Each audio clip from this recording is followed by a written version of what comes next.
Hello friends. आज हम पढ़ेंगे topic comparative account of digestive glands in vertebrates. ठीक है, इससे पहले जो हमने पढ़ा है वो हमने पढ़ा है comparative account of alimentary canal, जिसको हम कह रहे हैं डाइजेस्टिव सिस्टम या डाइजेस्टिव ट्रैक इन वर्टिब्रेट। उस पर हमने सारा इसके डाइजेस्टिव ट्रैक मतलब डाइजेस्टिव सिस्टम के डिफरेंट पार्ट्स के बारे में डिस्कस किया था। आज हम डाइजेस्टिव ग्लैंड्स का कंपैरेटिव अकाउंट डिस्कस करेंगे। ठीक है, इस पे हम टॉपिक शुरू से पहले हम देखते हैं कि डाइजेस्टिव ग्लैंड का थोड़ा इंट्रोडक्शन क्या है। इस पे क्या रहता है, alimentary canal by itself is not enough to complete the digestion. ठीक है, जो हमने पहले डाइजेस्टिव ट्रैक पढ़ा जिस पे हमने उसके डिफरेंट पार्ट्स को डिस्कस किया कि माउथ होता है, बक्कल कैविटी होता है, ईसोफेगस होता है, स्टमक होता है, इंटेस्टाइन होता है। ठीक है, उन पार्ट में से सिर्फ फूड पास ऑन होता है। जब तक वहाँ पे एंजाइम रिलीज नहीं हो तो फूड की डाइजेशन नहीं होती। ठीक है, और वो ये कह रहे हैं जो एलिमेंट्री कैनाल है वो इटसेल्फ खुद इतना इनफ नहीं है कि वो कंप्लीट कर सके किसी भी फूड की डाइजेशन। ठीक है, the digestion will not occur without digestive enzyme. Food को डाइजेस्ट करने के लिए वहाँ पे एंजाइम्स की, डाइजेस्टिव एंजाइम्स की ज़रूरत होती है, और वो डाइजेस्टिव एंजाइम्स कौन रिलीज करता है, इनके डाइजेस्टिव ग्लैंड्स। ठीक है, several enzymes are produced in the alimentary canal. बहुत तरह के जो आप कह सकते हैं एंजाइम्स हैं डिफरेंट पार्ट से रिलीज होते हैं, बट जो मेजर पोर्शन है, जो आप कह सकते हो कि लार्ज नंबर ऑफ जो एंजाइम्स जो रिलीज होते हैं वो मोस्टली कहाँ से रिलीज होते हैं, पैनक्रियाज से, क्योंकि इसके पास वो हर तरह के एंजाइम होते हैं जो हर तरह के फूड को क्या कर सकते हैं, डाइजेस्ट कर सकते हैं। ठीक है, अब हम बात करते हैं पैनक्रियाज की। पैनक्रियाज जो है ये सेकंड लार्जेस्ट डाइजेस्टिव ग्लैंड है। ठीक है, जो हम कह सकते हैं डाइजेस्टिव ट्रैक का। देन उसके बाद इसका जो ओरिजिन है वो कहाँ से होता है, वो होता है एंडोडर्म ऑफ एम्ब्रियोनिक गट। ठीक है, मतलब इसका जितना भी पोर्शन बना हुआ है ये बना हुआ है किसके, एंडोडर्म जर्म लेयर से। ठीक है, and can be divided into head, body and tail. और जो पेनक्रियाज का पूरा स्ट्रक्चर है इसको हम मेजर 3 पार्ट्स में डिवाइड कर सकते हैं। ये तो इसका हेड वाला रीजन जो टूवर्ड्स द ड्यूडिनम होगा, देन छोटा सा नेक पोर्शन, देन बॉडी, देन उसके बाद टेल। टेल पोर्शन होगा जो अवे फ्रॉम द ड्यूडिनम होगा, और हेड रीजन वो होगा जो टूवर्ड्स द ड्यूडिनम होगा। ठीक है, that lie in the loop of the duodenum. और जो पूरा स्ट्रक्चर होगा ये एक लूप है एंड ड्यूडिनम का, इसके बीच पे क्या होगा, ये एम्बेडेड होगा या लाई करेगा। ठीक है, अब ये जो पेनक्रियाज का स्ट्रक्चर है ये दोनों तरह के फंक्शन परफॉर्म करता है, exocrine as well as endocrine. ठीक है, जो एक्सोक्राइन का पोर्शन है वो इस पे सबसे ज़्यादा होता है। ठीक है, जो पेनक्रियाज पे 99% जो इसका पोर्शन है वो किससे बना हुआ है, एक्सोक्राइन पार्ट से। और एक्सोक्राइन पार्ट वो होता है जो क्या सक्रिएट करता है, पेनक्रियाटिक जूस। ठीक है, और उस पेनक्रियाटिक जूस पे कौन कौन से एंजाइम्स प्रेजेंट होते हैं, जो प्रोटीन की डाइजेशन पे हेल्प करते हैं, फैट की डाइजेशन पे हेल्प करते हैं, कार्बोहाइड्रेट की डाइजेशन पे क्या करते हैं, हेल्प करते हैं। ठीक है, और ये सारी की सारी सिक्रेशन कहाँ पे सिक्रेट होती है, स्मॉल इंटेस्टाइन के पार्ट पे। ठीक है, और बाकी जो 99% हमने कहा एक्सोक्राइन पार्ट, बाकी जो 1% रह गया वो पोर्शन किससे बना होता है, इसका एंडोक्राइन पोर्शन से। और एंडोक्राइन पोर्शन पे इस पे आप कह सकते हो small groups of cells present होते हैं जिसको हम कहते हैं आइलेट्स ऑफ लैंगरहैंस, जो क्या सक्रिएट करते हैं यहाँ पे डिफरेंट तरह के हार्मोन्स। ठीक है, अब उन हार्मोन्स का आप ये कह सकते हो कि डाइजेशन के प्रोसेस में कोई रोल नहीं होता। ठीक है, जैसे इंसुलिन हो गया, वो सारे जो हैं वो इसी आइलैंड ऑफ लैंगरहैंस या एंडोक्राइन पार्ट से क्या होंगे, रिलीज होंगे। अब हम देखते हैं इसका कंपैरेटिव अकाउंट। अगर हम साइक्लोस्टोम्स की बात करें तो वहाँ पे वेल डिफाइंड पेनक्रियाज जो है वो इन अडल्ट लैम्प्रे में प्रेजेंट नहीं होता। ठीक है, but pancreatic tissue is embedded in liver. ठीक है, अलग से कोई स्ट्रक्चर पेनक्रियाज का नहीं होता, but pancreatic tissue like structure जो होते हैं वो उसके लीवर के कुछ पार्ट पे क्या होते हैं, वो प्रेजेंट होते हैं। ठीक है, और कुछ प्रेजेंट होते हैं उसके इंटेस्टाइन के पार्ट पे। ठीक है, hag fishes possess small pancreas that lies near the bile duct. ठीक है, अब यहाँ पे इनका स्ट्रक्चर जो होगा वो थोड़ा अलग से प्रेजेंट होगा, स्मॉल पेनक्रियाज प्रेजेंट होगा इन हैग फिशेस पे, यहाँ पे एम्बेडेड टिश्यूज प्रेजेंट नहीं होंगे। ठीक है, अगर हम फिशेस की बात करें तो कार्टिलेजिनस फिशेस हैव 2 लोब्ड, इनके पास 2 लोब्ड पेनक्रियाज क्या होगा, प्रेजेंट होगा, बट दोनों को ओपन कर या दोनों के सिक्रीशन को कैरी ऑन करने के लिए उनके पास एक ही सिंगल डक्ट क्या होगी, प्रेजेंट होगी। दो लोब्ड होंगे और दोनों लोब के सिक्रीशन को ड्रेन करने के लिए एक ही डक्ट क्या होगी, प्रेजेंट होगी। ठीक है, in lung fishes and some teleost pancreas is diffused. इनके पास अलग से पेनक्रियाज का स्ट्रक्चर प्रेजेंट नहीं होगा, ये स्ट्रक्चर भी कैसे होगा, डिफ्यूज्ड लाइक स्ट्रक्चर होगा। And it's endocrine portion is separated. ये जितना भी इसका डिफ्यूज्ड पोर्शन होगा वो सारे का सारा इसका एक्सोक्राइन इन नेचर होगा, और एंडोक्राइन वाला जो पार्ट होगा वो इससे बिल्कुल क्या होगा, अलग होगा। ठीक है, अगर हम एम्फीबियन, रेप्टाइल्स और एप्स में बात करें तो वहाँ पे भी आप कह सकते हो कि वेल डेवलप्ड पेनक्रियाज प्रेजेंट होगा इनके पास with one or several duct. ठीक है, अब यहाँ पे एक डक्ट हो सकती है उनकी सेक्रेशन को कैरी करने के लिए, या एक से ज़्यादा हो सकती है। ठीक है, अब वो जो डक्ट हैं वो या तो डायरेक्टली ओपन होगी ड्यूडेनम वाले पार्ट पे, या वो ज्वाइन करेंगी लीवर से जो आ रही है बाइल डक्ट उसको। ठीक है, या आपके गॉल ब्लैडर से जो आ रही है वो उसको क्या करेगी, बाइल डक्ट को ज्वाइन करेगी। इट मीन्स कि यहाँ पे वो अपनी सिक्रीशन को या तो डायरेक्टली ड्यूडेनम के पार्ट पे ड्रेन कर सकता है, या बाइल डक्ट के साथ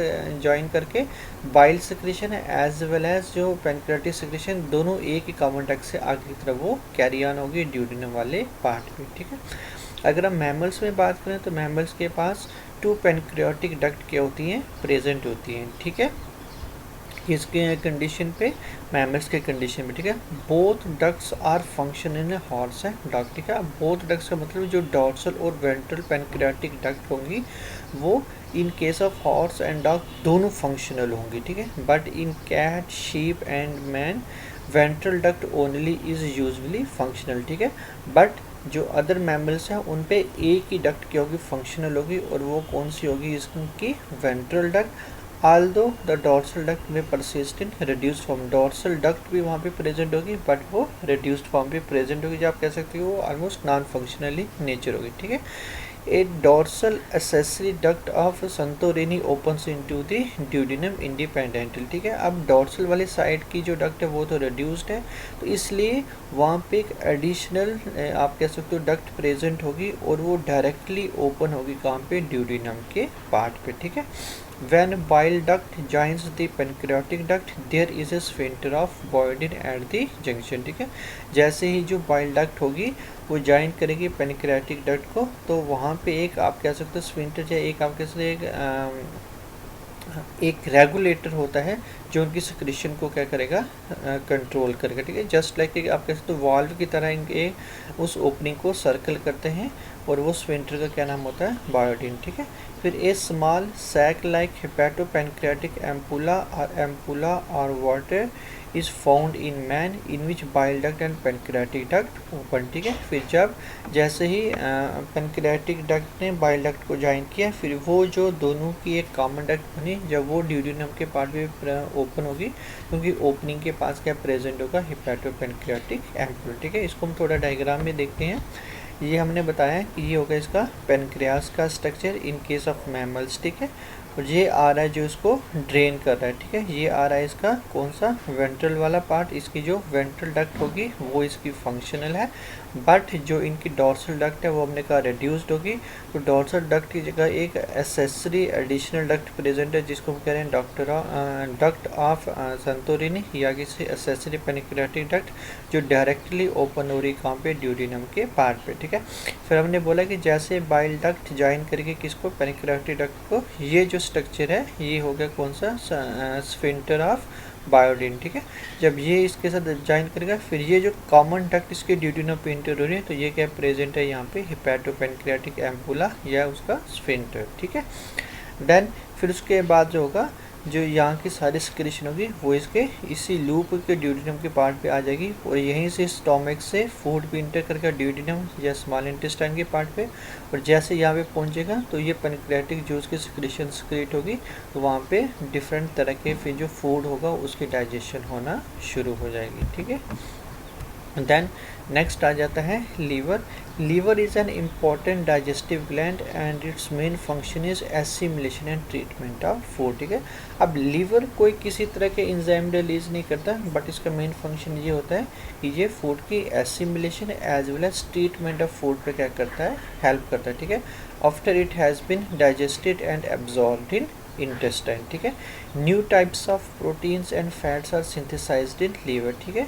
फूड की एसिमुलेशन ट्रीटमेंट के अलावा वहाँ पे न्यू तरह के प्रोटीन्स और फैट्स की भी क्या होती है, सिंथेसिस होती है, ठीक है। Liver also produce bile juice that contain the bile pigment, ठीक है। अब ये जो बाइल जूस है इसका भी मेन रोल रहता है फूड की डाइजेशन में, ठीक है। The shape of the liver varies with the shape of the animal, ठीक है, and is typically divided into right and left lobe. जो लीवर है वो मोस्टली दो मेजर लोब्स में डिवाइडेड होता है, right and left lobe. Two main duct, one from right lobe and one from left drain the liver, ठीक है। अब दो लोब हैं, दोनों लोब से एक एक डक्ट निकलेगी। These unite to form single hepatic duct. जब ये दोनों डक्ट आपस में ज्वाइन होगी तो फॉर्मेशन करेंगे सिंगल हिपैटिक डक्ट का। Gall bladder opens by cystic duct into the bile duct for quick release whenever required, ठीक है। अब जो बाइल जूस निकलता है लीवर से वो स्टोर हो जाता है गॉल ब्लैडर पे, फिर गॉल ब्लैडर से थ्रू सिस्टिक डक्ट जो है वो इंटर करेगा जब उसकी ज़रूरत होगी, मतलब जब उसकी सिक्रेशन की ज़रूरत होगी तो गॉल ब्लैडर से क्या होगा, बाइल जूस क्या होगा, रिलीज होगा, ठीक है। इसको भी हम थोड़ा डायग्राम पे देख लेते हैं। ये आ जाएगा इसका डक्ट जो है जो दो लोब से निकले, मान लो कि यहाँ पे इसका राइट लोब है, यहाँ पे इसका लेफ्ट लोब है, दोनों की वहाँ से क्या निकल रही है, डक्ट निकल रही है, दोनों आपस में जॉइन होकर एक कॉमन हिपैटिक डक्ट की फॉर्मेशन कर रहे हैं। फिर ये कॉमन हिपैटिक डक्ट और गॉल ब्लैडर से या रही है सिस्टिक डक्ट, ये दोनों जॉइन होके फिर जो यहाँ पे बाइल डक्ट की फॉर्मेशन करें, ये फिर फाइनली होगी पेनक्रियाटिक डक्ट के साथ जॉइन, और यहाँ से एक सिंगल कॉमन ओपनिंग से pancreatic juice as well as bile juice दोनों हैं जो ड्यूडेनम के पार्ट पे इंटर होना शुरू हो जाएगा, ठीक है। अब हम बात करते हैं इसकी भी कंपेरेटिव अकाउंट की। अगर हम साइक्लोस्टोम्स की बात करें उनका लीवर क्या होगा, स्मॉल होगा, सिंगल लोब्ड होगा इन लैम्प्रेस, ठीक है, मतलब साइक्लोस्टोम्स में, but bilobed in hagfishes, ठीक है। जो होगा लैम्प्रे होगा वहाँ पे सिंगल लोब्ड होगा, बट बाई लोब्ड होगा इन हैग फिशेस पे। Gall bladder is absent in lamprey but present in hagfishes, ठीक है।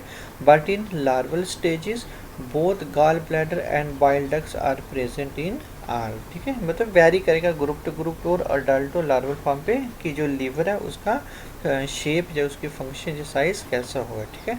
अगर हम फिशेस की बात करें, फिशेस में लीवर इनका लार्ज होता है, लोब्ड होता है, gall bladder is always present except in some shark, ठीक है। एक चीज़ आप ये भी कह सकते हो कि लीवर और गॉल ब्लैडर मोस्टली उन केसेस पे ज़्यादा फंक्शनल होंगे जिनकी आप कह सकते हो कि फूड में फ़ैट कंटेंट थोड़े ज़्यादा हो, ठीक है। अगर जिनके फूड में फ़ैट कंटेंट या आप कह सकते हो फूड में फ़ैट वो कम होगा तो उन कंडीशन पे उनके लीवर या गॉल ब्लैडर उतने ज़्यादा फंक्शनल भी नहीं रहेंगे, ठीक है, क्योंकि उसकी ज़रूरत ही नहीं है, क्योंकि गॉल ब्लैडर से जो बाइल जूस निकल रहा है, जो लीवर से निकल रहा है, उसका ये फंक्शन होता है कि वो फ़ैट की डाइजेशन पे क्या करता है, हेल्प करता है। जब फूड में फ़ैट ही नहीं है इट मीन्स कि उनका फंक्शनल उतना ज़्यादा इंपॉर्टेंट नहीं रहेगा, और उसी के अकॉर्डिंगली गॉल ब्लैडर और लीवर का स्ट्रक्चर भी आप कह सकते हो उनके कंडीशन पे क्या होगा, स्मॉल इन साइज होगा या रिड्यूस्ड इन साइज होगा, ठीक है। अगर हम एम्फीबियन की बात करें तो लीवर उनका लार्ज होगा for the body size, lobed होगा and with a gall bladder, ठीक है। इसके पास लीवर भी अच्छा वेल डेवलप्ड होगा, लोब्ड होगा, और गॉल ब्लैडर भी क्या होगा, प्रेजेंट होगा। अगर हम रेप्टाइल्स की बात करें, there is no important deviation from amphibians, ठीक है। इनका एज सच जिस तरह से एम्फीबियंस का स्ट्रक्चर है वैसे ही होगा। In snakes there is single elongated lobe होगा, सिंगल एक ही लोब होगा लीवर का। Gall bladder is always present in reptiles, ठीक है। अगर हम बर्ड्स की बात करें, liver is always lobed, gall bladder is sometime absent as in pigeon in which bile duct open directly, ठीक है। अब गॉल ब्लैडर इनके कंडीशन में जो एब्सेंट होगा, ये हमने वीडियो बनाई थी क्या कह सकते हो कि जिस पे हमने पढ़ा था फ्लाइट एडाप्टेशन, ठीक है। अब गॉल ब्लैडर का हमने मोस्टली क्या कहा कि क्या फंक्शन होता है कि जो लीवर से सिक्रेशन सिक्रेट होती है वो गॉल ब्लैडर पे स्टोर होती है, ठीक है। अगर गॉल ब्लैडर वहाँ से एब्सेंट हो जाएगा तो लीवर डायरेक्ट भी अपने सिक्रेशन को सिक्रेट कर सकता है, ठीक है। अब ये एक अडॉप्टेशन में आ जाता है कि अगर गॉल ब्लैडर वहाँ से एब्सेंट होगा तो it will reduce the size, ठीक है। जो आप कह सकते हो वेट, वो वेट क्या करेगा वहाँ पे कम करेगा। जितना वेट बर्ड्स के ऑर्गन्स का कम होगा तो उतनी ही वो एफिशिएंटली क्या कर सकते हैं, वो फ्लाई कर सकते हैं, उनको उतना ज़्यादा प्रॉब्लम नहीं होती। ये एक फ्लाइट एडॉप्टेशन में एक ये पॉइंट आता है कि गॉल ब्लैडर या तो रिड्यूस्ड होगा या तो एब्सेंट होगा, ठीक है। अगर हम मैमल्स की बात करें तो there are many more variation in mammals as compare to the other group, ठीक है। ये ज़्यादा वेरिएशन दिखाता है मैमल्स, क्योंकि मैमल्स में डाइवर्सिटी काफ़ी क्या है, ज़्यादा है, ठीक है। There are 2 main lobes which are subdivided into as many 6 से 7 सब लोब्स, ठीक है। 2 मेन लोब राइट और लेफ्ट तो होंगे ही, उसके अलावा अदर्स आप कह सकते हो सब डिवाइडेड जो और छोटे छोटे लोब्स भी प्रेजेंट होगा जिनका नंबर 6 से 7 हो सकता है। Gall bladder is generally absent in those whose diet does not include much fat, ठीक है। जो मैंने को पहले कह दिया कि गॉल ब्लैडर मोस्टली उनके कंडीशन पे या लीवर उनके कंडीशन पे ज़्यादा वेल डेवलप्ड होता है जिनके फूड पे क्या कंटेंट हो फैट का, और जिनके पास फैट कंटेंट जिनके फूड पे फैट कंटेंट ना हो तो उनके कंडीशन पे मोस्टली क्या होगा, या तो गॉल ब्लैडर एब्सेंट होगा या रिड्यूस्ड इन साइज होगा, या लीवर भी ऑलमोस्ट आप कैसे हो तो कैसे होगा, स्मॉल इन साइज रहेगा। बाकी अदर फंक्शंस तो करेगा बट कंपेरेटिवली जो ये वाला पोर्शन होगा जहाँ से बाइल जूस निकलता है वो इनका कंपेरेटिवली कैसे रहेगा, स्मॉल इन साइज रहेगा या रिड्यूस्ड इन साइज रहेगा, ठीक है। तो इन शॉर्ट हम ये कह सकते हैं कि जो डाइजेस्टिव ट्रैक का हमने कंपेरेटिव अकाउंट डिस्कस किया, जब हम वो डिस्कस करेंगे तो साइड बाय साइड हमें उसके डाइजेस्टिव ग्लैंड्स को भी डिस्कस करना पड़ता है। क्यों? क्योंकि जो डाइजेस्टिव सिस्टम है वो कंप्राइज करता है digestive tract as well as its associated जो डाइजेस्टिव ग्लैंड्स है, ठीक है। क्योंकि जो फूड है, फूड के डाइजेशन पे जब तक डाइजेस्टिव ग्लैंड्स की सिक्रेशन सिक्रेट नहीं होगी तब तक फूड की डाइजेशन जो है वो कंप्लीट नहीं होती, ठीक है। इसलिए डाइजेस्टिव ट्रैक और जो उसके आप कह सकते हो डाइजेस्टिव ग्लैंड्स हैं, ये दोनों मिल के ही पूरा एक कंप्लीट डाइजेस्टिव सिस्टम की क्या करते हैं, फॉर्मेशन करते हैं, ठीक है। आई होप आपको ये अच्छे से समझ आ गया होगा। तो प्लीज़ इस वीडियो को लाइक करें, शेयर करें और चैनल को सब्सक्राइब करना ना भूलें। Thank you.